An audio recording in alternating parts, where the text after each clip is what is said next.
Assalamualaikum warahmatullahi wabarakatuh. Salam sejahtera untuk kita semua. Monggo sederek-sederek pepanggihan malih kalian kula sareng-sareng sinau babagan kawruh Jawi. Kawruh Jawi ing ngriki wonten kasusastran Jawi. Menapa kasusastran Jawi? Wujudipun kasusastran Jawi wonten parian, cangkriman, wangsalan lan sapanunggalanipun. Wonten ing ngriki kula badhe ngandharaken kasusastran Jawi inggih menika cangkriman. Napa cangkriman?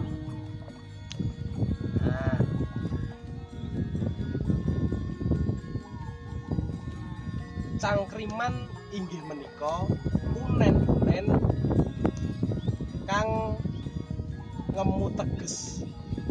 Unen-unen kang ngemu teges menika unen-unen kang kudu dibatang utawi dibedhek. Cangkriman menika saking tembung lingga cangkrim utawi bedhek. Lajeng wujudipun cangkriman wonten sekawan jinisipun cangkriman. Setunggal menika cangkriman wancahan. Cangkriman wancahan inggih menika cangkriman ingkang dumadi saking wanda wandaning tembung ingkang kajupuk biasanipun dipunjupuk wanda ingkang ajeng menapa wanda ingkang wingking. Tuladhanipun menawi wonten tembung wedhus. Wedhus menika dipun pendhet wanda ingkang wingking. Tuladhanipun wedhus. Wonten malih tuladha biyung. Biyung menika dipun wancah utawi dipun singkat yung. Menika mangke kagem damel cangkriman wancahan. Menapa cangkriman wancahan? Tuladhanipun cangkriman wancahan.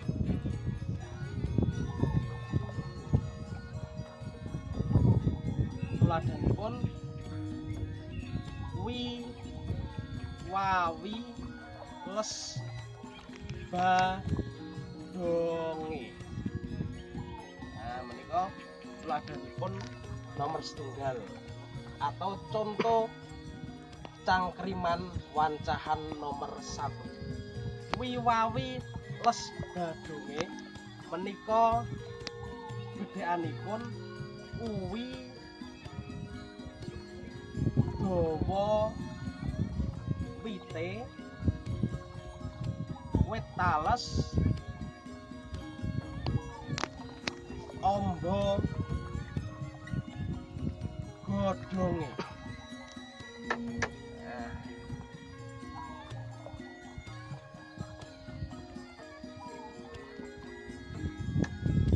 Kuwi menika wit ingkang wonten pategalan ingkang glolor. Wit tales menika wit kimpul ingkang wonten sabin ingkang godhonge atau daunipun menika jebar. Contoh ingkang nomor kalih suruh begitu. Menapa suruh begitu? Suruh menika saking wancahan tembung asu turu di leki watu. Asu menika napa? Asu menika segawon ingkang ageng. Turu berarti sare. Leki watu dalang. Menika cangkriman, contoh cangkriman wancahan. Cangkriman ingkang angka kalih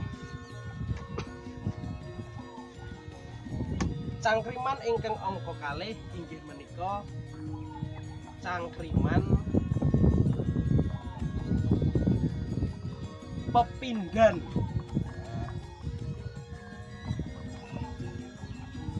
Pepindhan menika saking tembung lingga pindha. Pindha menika mengku teges kaya, lir, pendah. Menawi dipun tegesi mawi basa Indonesia, pepindhan utawi pindha menika seperti. Nah, dados cangkriman pepindhan menika cangkriman ingkang mirip dipun miripaken. Tuladhanipun cangkriman pepindhan.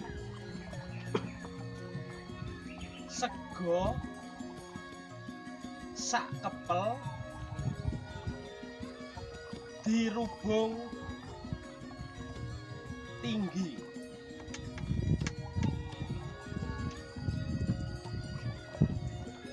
Sega sak kepel dirubung tinggi menika bedhekanipun salak. Artosipun nasi satu kepal sekelilingnya dikerumuni tinggi. Tinggi niku kewan ingkang wonten kasur. Kewanipun wujudipun alit-alit. Menika contoh cangkriman pepindhan ingkang angka kalih inggih menika cah cilik gendong omah. Omah ngertos nggih, omah menika tempat tinggal. Cah cilik gendong omah menika bedhekanipun utawi batanganipun keong. Keong menika kewan ingkang menawi melampah omahipun mesti dipun getha. Menika tuladha cangkriman pepindhan utawi irip-iriban. Tuladha ingkang saklajengipun jinis cangkriman ingkang angka 3 inggih menika cangkriman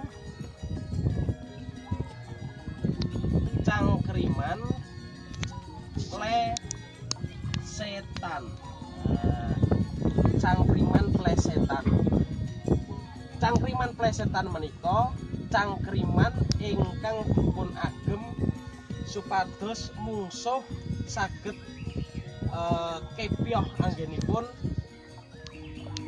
sami pangandikan sak pejagong. Contonipun cangkriman plesetan. Gajah ngidak endhog ora pecah.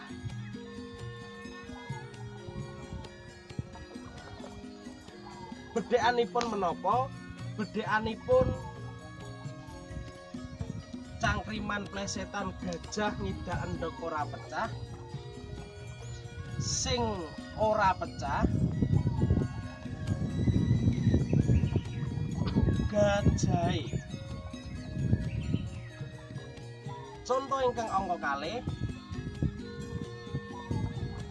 bakul kambil utawi krambil di keperuki. Nah, menika sing dikepruki senes bakule nanging sing dikepruki krambile. Nah, menika cangkriman plesetan. Cangkriman ingkang pungkasan ingkang angka sekawan inggih menika cangkriman ingkang awujud tembang. Tuladhanipun tembang pocong. Bapak pocong cangkemmu marep mandhuwur.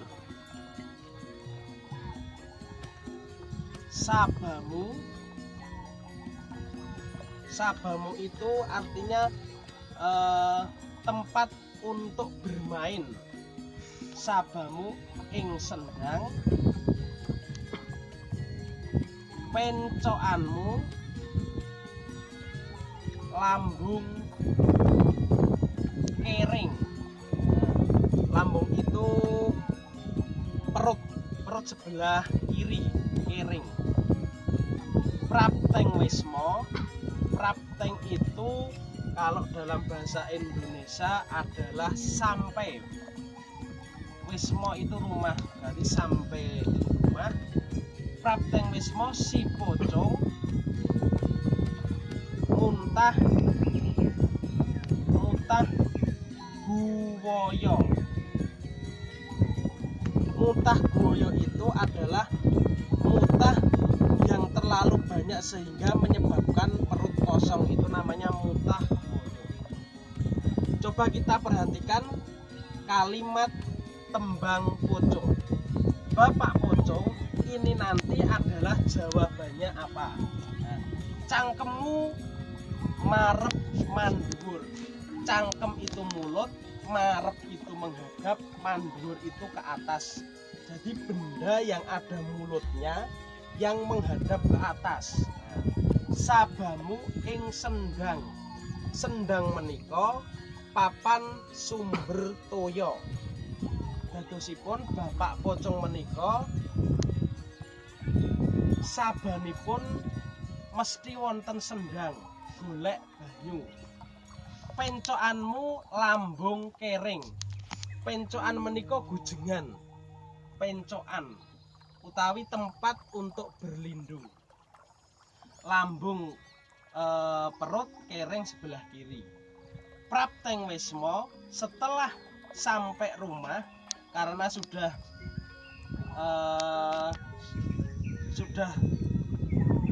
bermain di sendang, sudah tutup, si pocong muntah guwoyo. Si pocong muntah guwoyo, mengeluarkan semua isi yang ada di perut. Itu namanya benda kelenteng. Kelenteng itu adalah suatu benda yang digunakan untuk mengambil air di sendang. Bentuknya seperti ini kelenteng ini.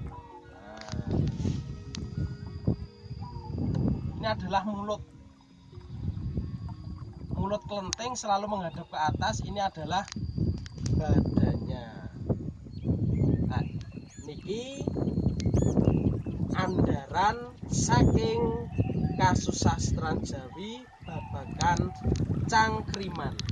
Cekap semanten pepanggihan sinau babagan kasusastran Jawi dipun lajengaken wonten wekdal candhaipun. Assalamualaikum warahmatullahi wabarakatuh.